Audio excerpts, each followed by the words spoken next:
Recording by Tom Weiss. Question of Comfort by Les Collins. The Gravity Gang was a group of geniuses, devoting its brilliance to creating a realistic solar system for Disneyland. That was the story, anyway.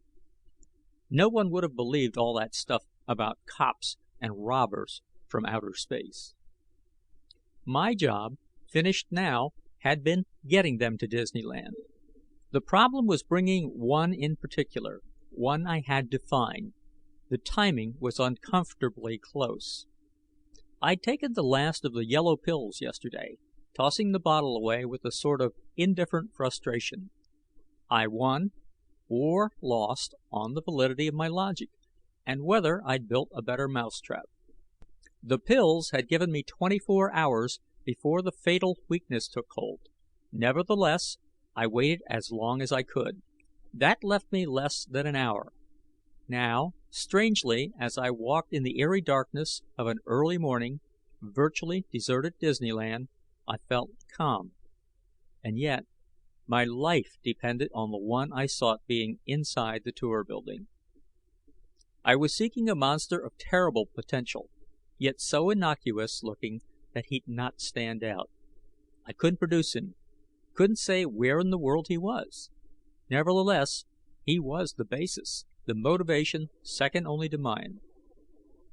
I took the long, hard way, 3 years making him come to me. 2 years were devoted to acclimatization, learning and then swinging this job, just to put the idea across. Assigned to Disneyland Public Relations in the offices at Burbank, I'd begun with the usual low-pay, low-level jobs. I couldn't mind. At least I had a foot in the right door. Within 6 months, I reached the point where I could present the idea. It had enough merit. My boss, 35 years' experience enabled him to recognize a good idea, took it to his boss, who took it to the boss. Tomorrowland is the orphan division of Disneyland, thrown in as SOP to those interested more in the future than the past. My idea was to sex up Tomorrowland, tour the solar system. Not really, but we'd build it that way. The tour of the solar system building was to be large. Its rooms would reproduce environments of parts of the system as best as we knew them. I'll never forget the first planning session when we realists were underdogs, yet swung the basic direction. By then, the Hollywood mind had appeared. The Hollywood mind is definitely a real thing, a vicious thing, a blank thing, that paternalistically insists it knows what the public wants. There was general agreement on broad outlines. Trouble began over Venus. Of course, said one of the minds, we'll easily create a swampy environment. I burst out with quiet desperation. May I comment? The realists were churning. Right there, sides were being chosen. I let all know my side immediately. Venus is hot, but it's desert heat. Continuous dust storms with fantastic winds. People that never go for that junk, interrupted the mind. Everyone knows Venus is swampy. Everyone whose reading taste matured no further than Edgar Rice Burroughs. The mind, with a "if you know so much, why ain't you rich" look, sneered, "How come you know all about it?" Speechless, I spread my hands. This joker was leading with his chin, forcing the fight. I had to hit him again. If I lost, I lost good. A person, I said slowly and rhythmically, with normal intelligence and a minute interest in the universe, will keep step with the major sciences, at least on an elementary level. I must stress the qualification of normal intelligence. The mind, face contorted, was determined to get me. I was in a very vulnerable spot. More important, so was the idea. Mind began an emotional tirade, and mentally I damned him. It couldn't have mattered to him what environment we used, but he was politicking where he shouldn't. There was a silence when he stopped. This was the crux. The boss would decide. I held my breath. He said, "We'll make it hot and dusty." The realists had won. The rest climbed on the bandwagon, but quick, and the temple was cleansed. It was natural, because at the moment I was fair-haired, for the project to become mine. God knows I worked hard for it. I'd have to watch the mind, though. He would make things as difficult as possible. However, he proved he was the one person I wasn't seeking. One down, and 2,499,999,999 to go. Within a few days, a new opposition coalition formed, headed by the Mind. Fortunately, they helped. I'd hesitated on one last point. Pushed, I gambled the momentum of the initial enthusiasm would carry it. Originally, the plan was a series of rooms, glassed off, that people could stare into. There was something much better. Engineering and I spent 36 hours straight, figuring costs, juggling space and equipment, until the modification didn't look too expensive. Juggling is always possible in technical proposals. For the results, the cost was worth it. I hand-carried the proposal in. Why not take people through the rooms? We could even design a simulated, usable space chute. There'd be airlock doors between the rooms for effectiveness, insulation, economy. No children under 10 allowed, no adults over 50. They'd go through in groups of 10 or 11. Sure, I realized this was the most elaborate, most ambitious concession ever planned. The greatest ever attempted in its line. It would cost, both us and the public. But people will pay for value. They'd go for $1.50 or even $2. The lines of those filing past the windows at 50 cents a crack would also bring in the dough. They bought it. Not all. They nixed my idea of creating exact environmental conditions, and I didn't insist, luck and Hollywood being what they are. From the first, I established a special group to work on one problem. They were dubbed the Gravity Gang, and immediately after, the GG. I hired them for the gravity of the situation, a standard gag that, once uttered, became as trite as the phrase. The tour's realism would be affected by normal weight sensations. The team consisted of a female set designer, who'd turn any male head, from the studio, a garage mechanic with 30 years' experience, an electronics engineer, a science fiction writer, and the prettiest competent secretary available. I found Hazel, discovering with delight that she'd had 3 years of anthropology at UCLA. As soon as they assembled, I explained their job. Find a way to give the illusion of lessened gravity. Working conditions would be the best possible. Why, I wanted the women pretty, and their time was their own. I found the GG responded by working 10 hours a day and thinking another 14. They were that sort. I couldn't know the GG was foredoomed to failure by its very collective nature. Nor could I know, by its nature, the GG meant the difference between my success and failure. The opposition put one over. We'd started referring to the job as Tour of the System Project. Next day, it was going the rounds as TS Project. Words. Words. And men will always fight with words. Actually, the initials were worthy of the name. The engineering problems mounted like crazy. Words. Words, and one of them got to the outside world. Or maybe it was the additional construction crew we hired. One logical spot for the building was next to the moon flight. The tour building now would be bigger than first planned, so we extended it southeasterly. This meant changing the roadbed of the Santa Fe and Disneyland Railroad. It put me up to my ears in plane surveying, and gave me a nasty shock. I looked up at someone shout, in time to see a ton of cat rolling down the embankment at me. What we were doing was easy, using a spiral to transition gradually from tangent to circular curve and from circular curve to tangent. Easy? Yeah, sure. If this was my baby, I'd damn well better know its personality traits. I was out with the surveyors. I was out with the construction gang. I was out at the wrong time. As the yellow beast, mindless servant of man, thundered down, I dove for the rocks.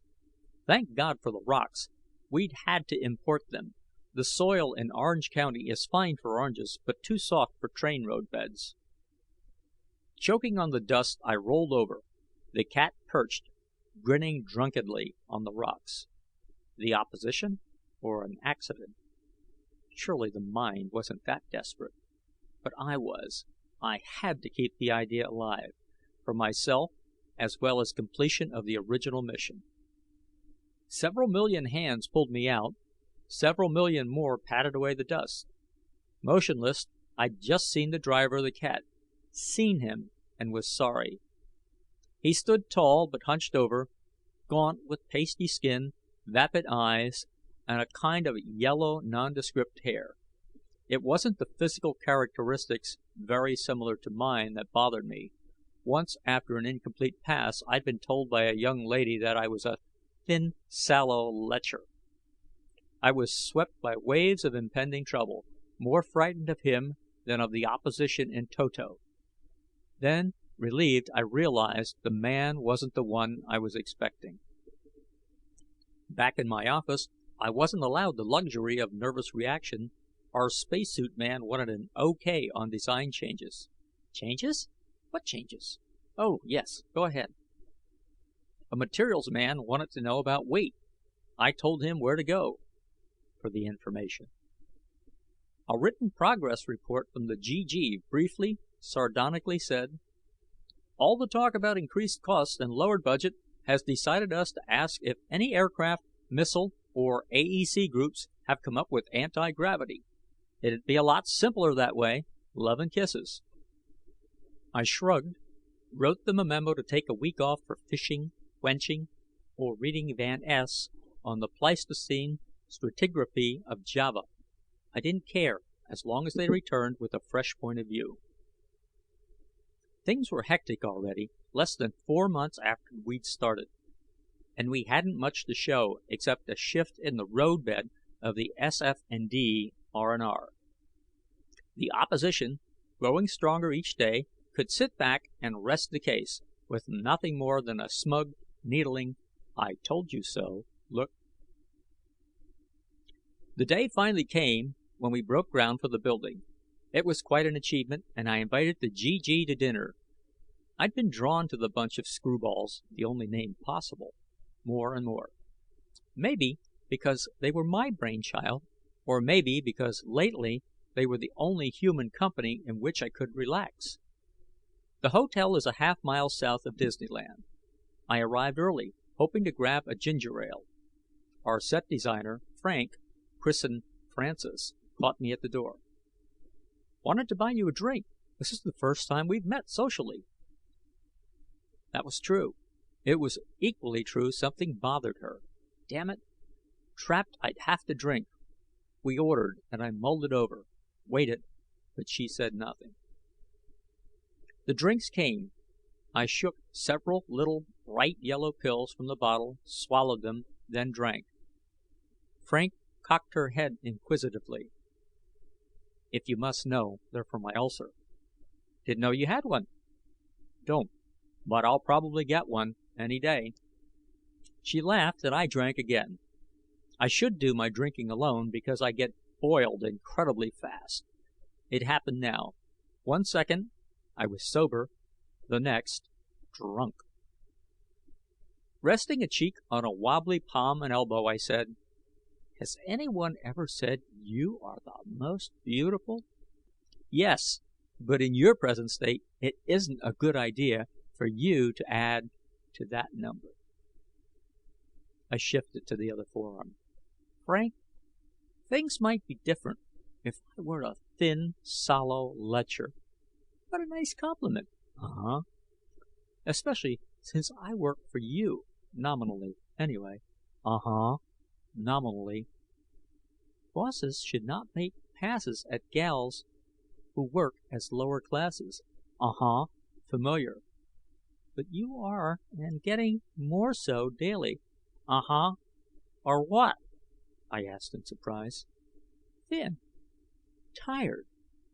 The GG has decided You're working too hard." "Because I don't use Vano," I grinned, having waited long to put that one across. "Be serious and listen." "You listen. If I'm working too hard, it's to finish. I must, and soon." "This compulsion," she paced her words, "will kill you if you let it." "It'll kill me if I don't let it." "Here comes Harry." It was time. Blearily, I fumbled with the pills, spilled the bottle.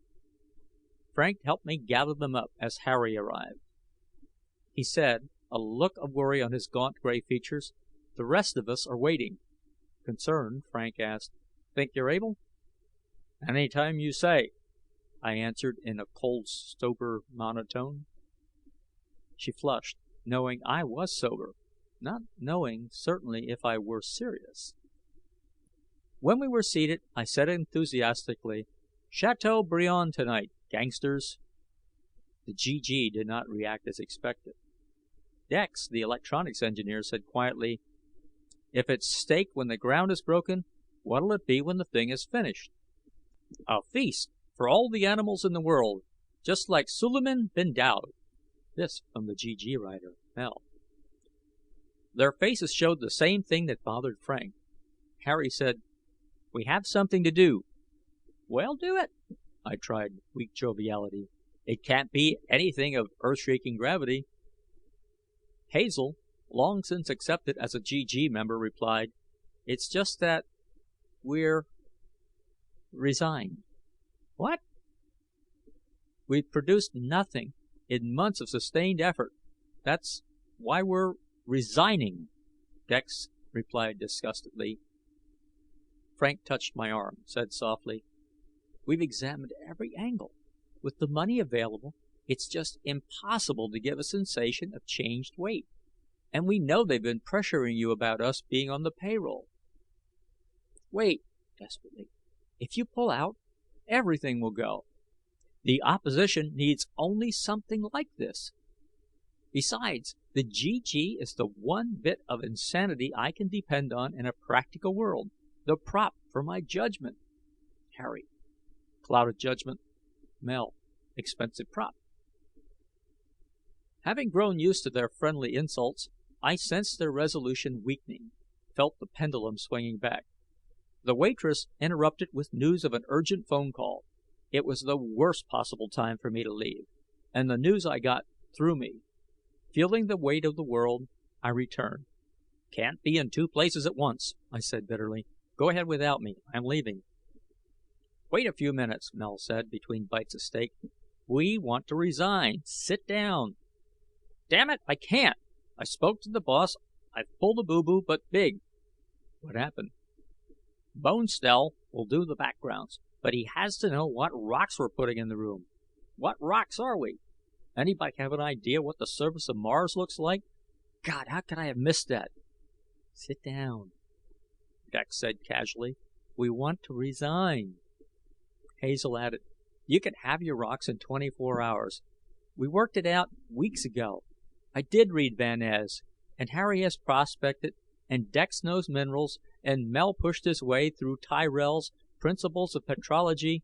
"The science of rocks," Mel interrupted, between bites of steak. "We got interested one day." Frank's pretty dark eyes danced. "We want to resign," Dex repeated casually. "So sit down." I sat. They began throwing the ball faster than I can catch. "No atmosphere on Mercury. Then no oxidation. I insist there'd be no straight metals. The asteroids? Ferromagnesium blocks of some kind. Any basalts around here? For Venus?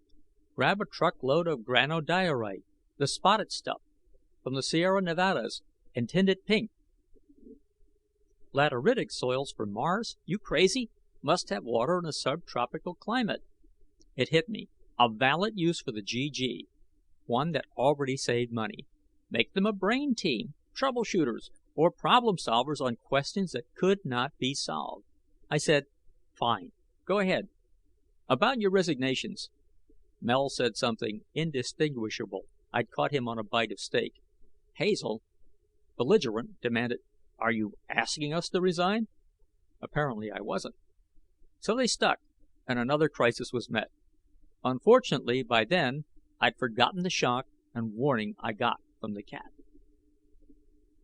Things moved swiftly, more easily. The GG took over, becoming, in effect, my staff. They'd become more.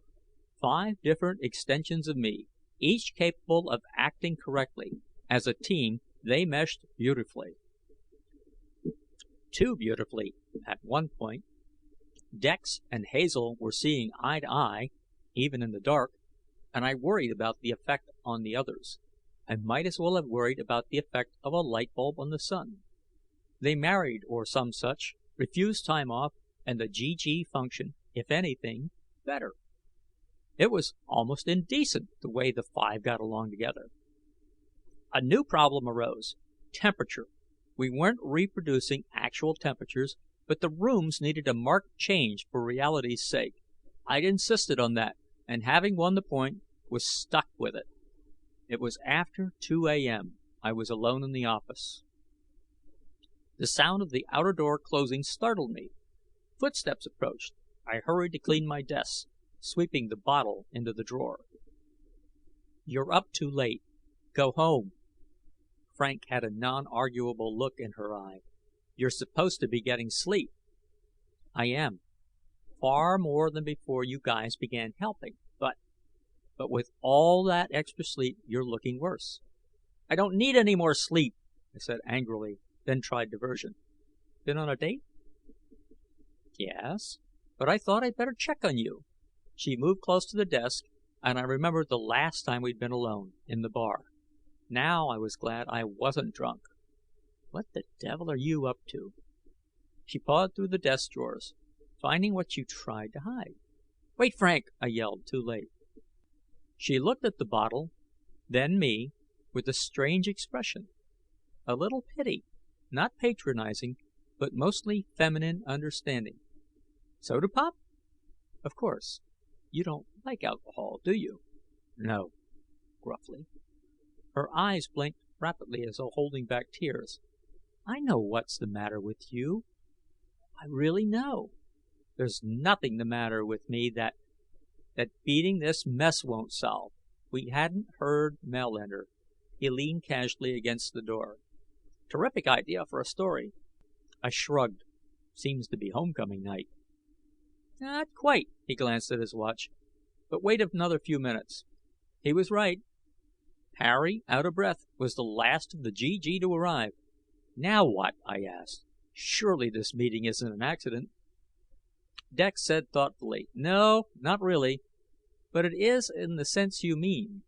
We didn't agree to appear tonight, yet, logically, it's time for the temperature problem. Well, I guess each of us came down to help." What could I do? That was the GG, characteristically. So we talked temperatures. "What I was thinking," Harry began slowly, "was a sort of super thermostat." Harry, as usual, came to the right starting point. Frank smiled. "That's right, especially considering layout.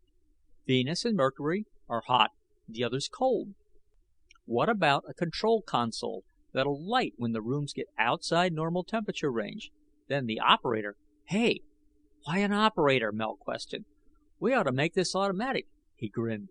"Giant computer. Can you see it now? The brain comes alive, tries to destroy anyone turning it off." I asked, "Have you been reading the stuff you write?" Funny enough for 3 a.m. Dex said calmly, "We can work this. In fact, we can tie it in pink ribbons and forget it. An electronics outfit in Pasadena makes an automatic scanning and logging system. Works off paper punch tape. We'll code the right poop, and the system will compare it with the actual raw data. Feedback will be to a master control servo that'll activate the heater or cooler. Now we need the right pickup." I snapped my fingers. "Variable resistor bridge. Couple of resistors equal at the right temperature. There'll be a frequency change with changing temperatures. Better than a thermocouple, I think." They looked at me as though I were butting in. "You've been reading too," Dex accused. "Okay, we'll use a temperature bulb. Trouble is, With this system, we better let it run continuously. That'll drive costs up." Hazel asked, "Can't we use the heat maybe to drive a compressor? The sudden expansion of air could cool the rest, Harry." Harry hadn't had time to answer. "What'll this cost?" I snapped. "Roughly 15 to 18,000, Dex replied. "What?" With fine impartiality, they ignored me completely. Harry continued, as though without interruption. "Yes, I guess a compressor and coolant system could be arranged." We broke up at 6 a.m. I took one of my pills, frowning at the bottle. Seemed to be emptying fast. Sleepily, I shook the thought off and faced the new day, little knowing the opposition had managed to skizzle us again. The last displays were moons of Jupiter and Saturn. It was impossible to recreate tortured conditions of the planets themselves. Saturn's closest moon, Mimas, was picked. Our grand finale, landing on Mimas with Saturn rising spectacularly out of the east. Mimas is in the plane of the rings, so they couldn't be obvious. We'd show enough, however, to make it damned impressive, and explain it by libration of the satellite. The mechanics of realistically moving Saturn was rougher than a cob, and that's where the opposition fixed us. They claimed there wasn't enough drama in the tour. Let it end with a flash of light, a roar, and a meteor striking nearby. The roar came from us. Mimas had no atmosphere. How could the meteor sound off or burn up? We finally compromised, permitting the meteor to hit. We decided early the customers couldn't walk through. Mel first, Harry, then Dex, together produced an electric-powered, open runabout. The cart ran on treads in contact with skillfully hidden tracks for the current channel. A futuristic touch that, we'd say the cart ran on broadcast power. The power source provided cart headlights and made batteries unnecessary for the guide's walkie-talkie and the customer's helmet receivers.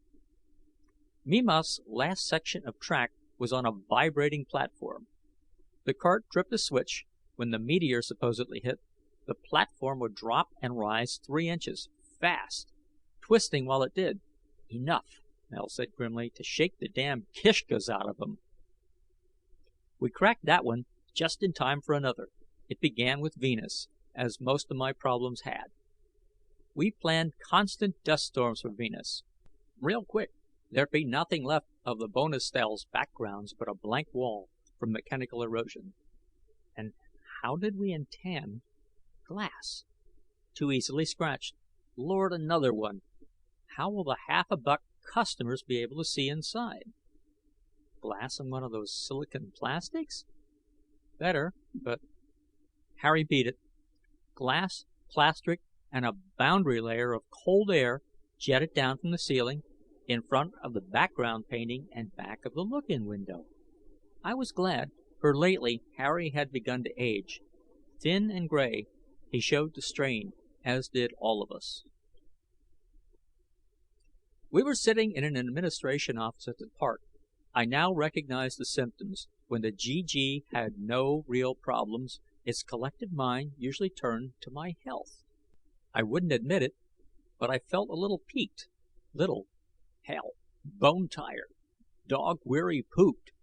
Seemed every motion was effort, but soon it would end. The phone rang. With the message, it was ended. "Let's go, Grouseketeers."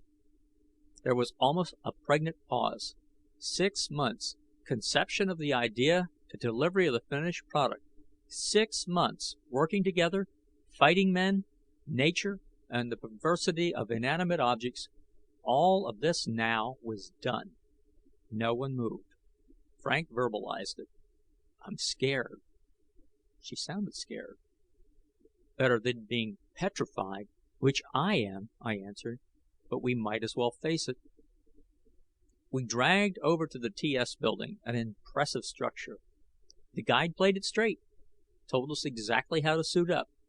Then, in the cart, we edged into the tunnel that was the first lock, and, warned to set our filters, emerged onto the blinding surface of Mercury. We felt the heat momentarily. Mercury and Venus were kept at a constant 140 degrees F, the others at 0 degrees F. But it was a deliberate thrill. Then cool air from the cart suit connections began circulating. Bonestell was magnificent, as always. Yellow landscape, spattered cones, glittering streaks that might be metal in the volcanic rock, created by dusting ground mica on wet glue to catch the reflection of the sun. It was a masterpiece. The sun, black sky holding a giant blazing ball. Too damned yellow, but filtered carbon arcs were the best we could do. Down into the tunnel that was locked too. This next one, Venus, obvious opposition point of attack, where we'd had the most trouble. Venus had to be right. It was. A blast of wind struck us, and dust swirling everywhere. We'd discovered there's no such thing as a sandstorm. It's really dust. So we'd taken pains making things look right. Sand dunes were carefully cemented in place. Dust rippling over gave the proper illusion. Oddly shaped rocks, dimly seen, strengthened the impression of wind-abraded topography. Rocks were reddish, overlain by smears of bright yellow. Lot of trouble placing all that flowers of sulfur, but we postulated a liquid sulfur-sulfur dioxide carbon dioxide cycle. Overhead, a diffused intense yellow light. The sun. We were on the daylight side. I sighed, relaxed, knowing this one had worked out. We gave the moon little time. For those who had become homesick, Earth was hanging magnificently in the sky. At a crater wall, we stopped, ostensibly to let souvenir hunters pick at small pieces of lunar rock without leaving the cart. We'd argued hours on what type to use, till Mel dragged out his rock book. Most automatically had wanted basalt. However, the moon's density being low, heavier rocks are probably scarce. One good reason not to expect radioactive ores there. We finally settled for rhyolite and obsidian. Stopping on the moon had another purpose. We kept the room temperature at 70 degrees F for heating and cooling economy. The transition from Venus to Mars was much simpler if ambient temperature dropped from 140 to 70 and from 70 to 0, rather than straight through the range. Next, a Martian polar cap, and we looked down a long canal that disappeared on the horizon. Water appeared to run uphill for that effect. The whole scene looked like an Arizona highway at dusk. What it should have. To our right, a suggestion of, damn, the opposition's eyes, culture, a large stone What's-it. It was a jarring note. We selected one of those nondescript asteroids with just enough diameter to show extreme curvature. Frank had done magnificently. I found myself hanging onto the cart. Headlights deliberately dimmed. On the rocky surface, the cart bumped wildly. The sky was black, broken only by little hard chunks of light. No horizon. The feeling of being ready to drop was intense, possibly too much so. Europa, then, in a valley of ice. We'd picked Jupiter's third moon because its frozen atmosphere permitted some eerie pseudo-ice sculpturing. As we moved, Jupiter appeared between breaks and peaks in the sheer wall. Worked nicely, seeing the monstrous planet distended overhead, like a gaily colored beach ball moving with us, as the moon from a train window. Unfortunately, the ice forms detracted somewhat. Mimas, pitch black, then aglow. Stark landscape, quickly becoming visible. Steep cliffs, rocky plain, Saturn rising. The rings, their shadow on the globe, the beauty of it made me sit stunned, though I knew what to expect. The guide warned us radar spotted an approaching object, probably a meteor. We ran, the cart at maximum speed. Not much, really. It tore at you, wanting to stare at Saturn, wanting to duck. Hit the special section, dropped and rose our 3 inches, one hell of a distance, and the tour was over. I kept thinking insanely that the meteor was a perfect conflict touch. We unsuited silently. Finally Hazel breathed, "Hallelujah." It was the summation of success. There now remained but one thing: wait for the quarry to show. I estimated the necessary time at 4 days and nights after opening. It was hard to wait. Hard not to fidget under the watchful, the only word, eyes of the GG. They were up to something, undoubtedly. But there was something far more important. I'd narrowed the 2,499,999,999 down to 5. The one I sought was a member of the GG. Opening night brought Harry and Frank to my office. They tried to be casual, engaged me in desultory nothings. Frank looked reproachful. I was there too late. The following night, Mel ambled in at midnight. He grinned, discussed the plot, suggested we go out for a beer, changed his mind, left. The third night, I waited in the dark. Nor was I disappointed. Dex and Hazel showed. "What do you want? It's 2 a.m. There was a long, regrouping pause. Then Hazel said, "Dex has a fine idea." "Well?" "I've been thinking about gravity." "About time," I said sarcastically, disliking myself, but hoping it would get rid of them. "We opened 3 days ago." He ignored my petulance and grinned. "No, I meant anti-gravity. I think it's possible. If you had a superconductor in an inductance field—" "Why, tell me." "Thought you'd have some ideas." I shook my head. "That's what I hired you for. My only idea right now is going to sleep." Bewildered, they left. And on the fourth night, no one came. So I headed for the tour. Now, having risked everything on my logic, I was a dead pigeon if wrong. There were only minutes left. I eased through the back door, heard our automation equipment humming. Despite darkness, I shortcut, nearly reaching the door to the service hallway in back of the planetary rooms. There was a distinct click, and a flashlight blinded me. I waited, stifling a cry, knowing if it were he, death was next.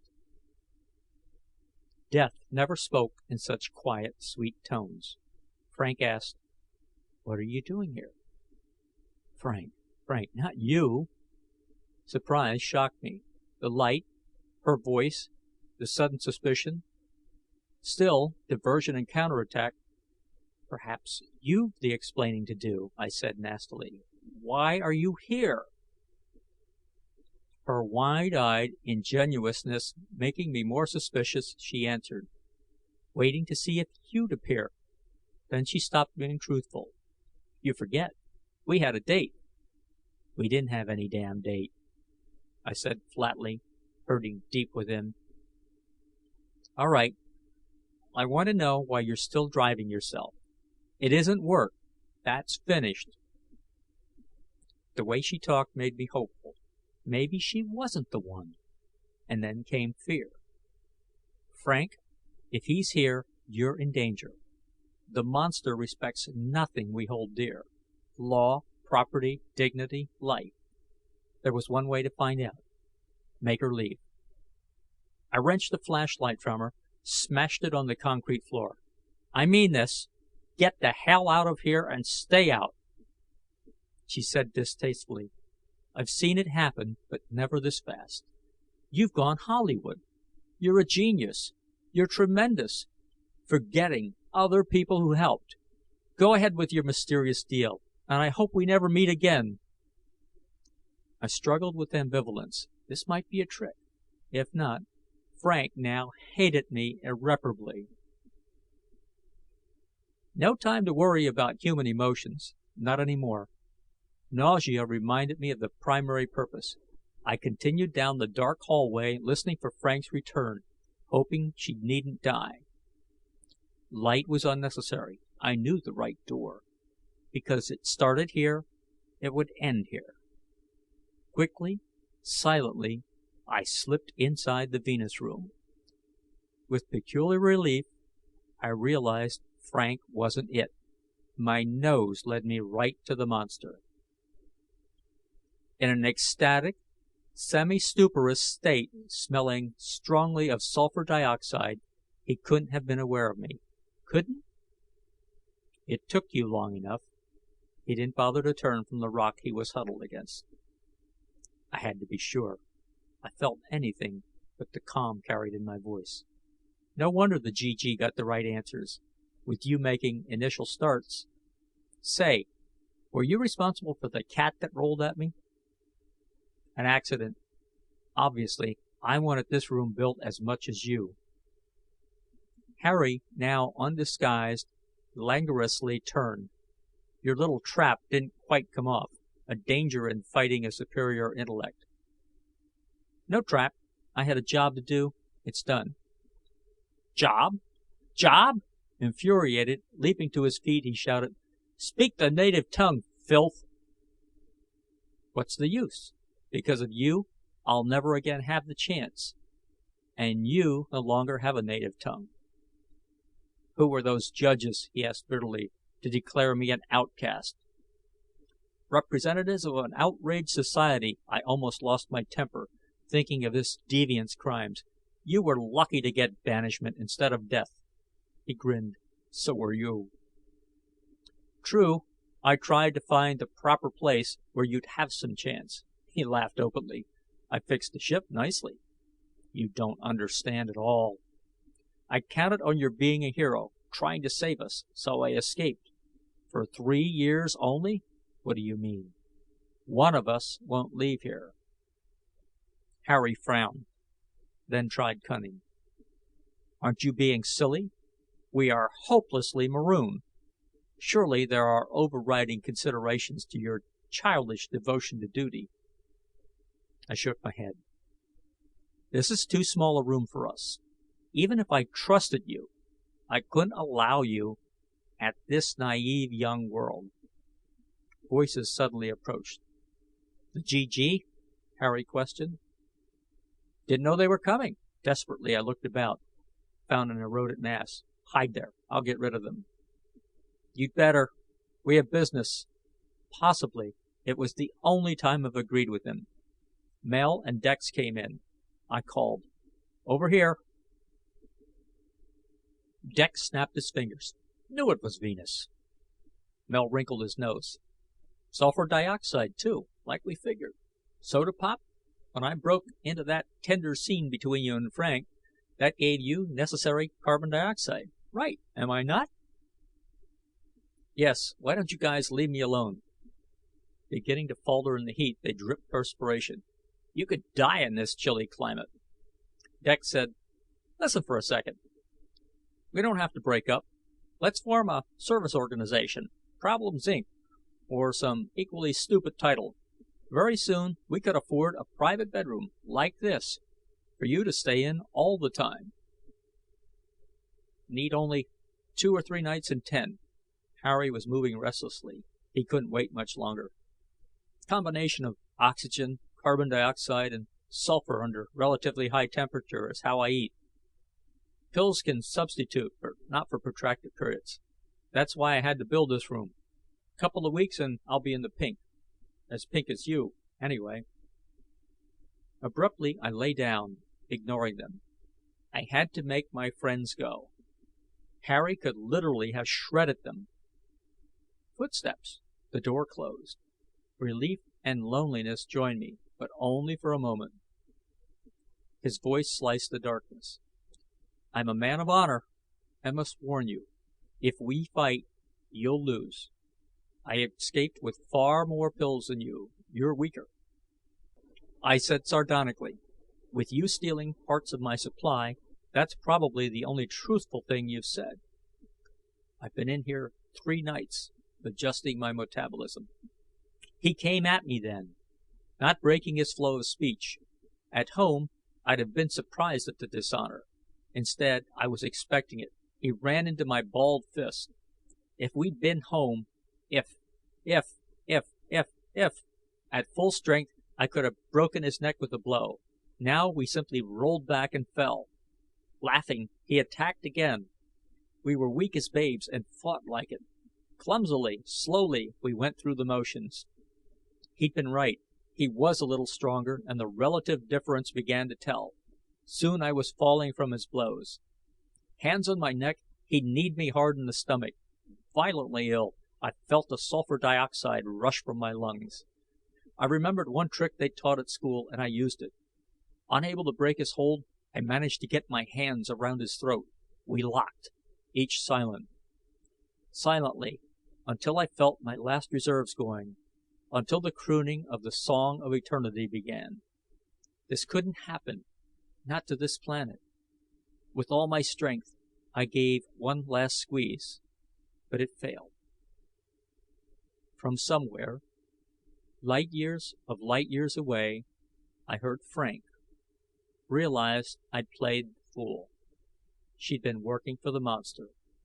A blinding flash inside my head, and the last darkness descended. The light hadn't been inside my head. It flooded the room. Dimly, I was aware of the injection and immediately felt better. Harry was gone. The GG-1 was gathered around. Mel said it was a dilute solution of cerium nitrate. We figured the percentage on the basis of the pill Frank swiped. Hope you aren't poisoned. No. My voice was weak. Need it. Oxidizing agent for the sulfur. Harry's dead, Hazel frowned. When we came in, you'd broken his neck for crooning to yourself. So I had been crooning the Song of Eternity. I felt silly. A cop on a mission. I waited until whichever of you it was settled down here. That one had to be the criminal, to be done away with. Dex and I got rid of the body, Mel said. No need to worry unless you've read my stories. Perhaps you are the criminal. I'll be watching. No proof, of course. Do you believe I'm the criminal? Mel smiled. No, but I'll watch anyway. More closely than tonight, I hope, Hazel said acidly. If it hadn't been for her. I saw Frank and was ashamed of my suspicions. She was silent, looking concerned. They all did, and I was warmed, because despite discomfort, they worried about me, an alien, a stranger. Better leave. Heat's getting you. Dex asked, when are you going back? I shrugged. Never. The ship is in the Gulf of California. Harry did that. What about our company? We can research anti-gravity. You might reach home yet. I shook my head. Said I was a policeman. I don't know very much. Perfectly normal, Mel said before Hazel shooshed him. Dex was insistent. Any cop knows at least something about his motorcycle. Was I right about the superconductor? Yes. Now get out of here, idiots, before there's no one left to form the company. Hazel, perspiring freely, red hair shimmering, kissed me. We figured you out real early. We aren't ever wrong, and I'm glad we stayed with you, Mr. Venus. She laughed joyously. First time I've ever kissed a Venusian. Frank, head close to mine, said softly, I'm terribly sorry I said those things, but you had to believe I was angry, so I could call the others. And I did everything possible to get you out. We were silent. Then I said what I'd been fighting not to for so long. Frank? Francis? She understood and stared horrified at me. I'd lost. Bowed my head, feeling like the damn fool I was. She looked around the room. It's so strange. And with ingrained racial conditioning, you couldn't respond to a thin, sallow alien. I don't know, she said hesitantly. I do, Mel said. The oldest story in science fiction. It's true. I can't write it. Why not? No editor in right or wrong mind would buy the beautiful Earth damsel after whom lusts the monster from Venus. Frank snapped.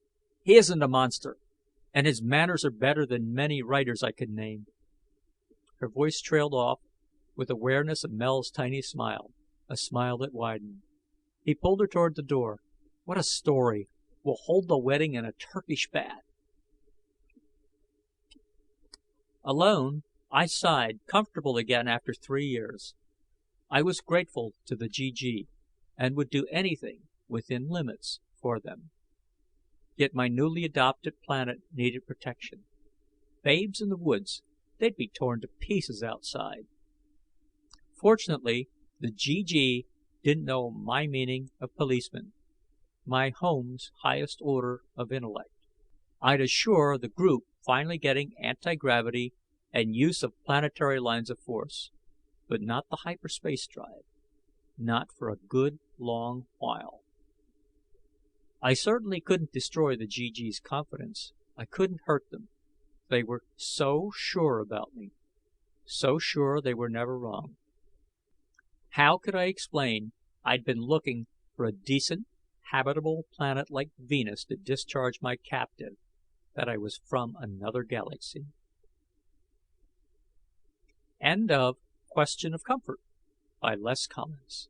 Recording by Tom Weiss.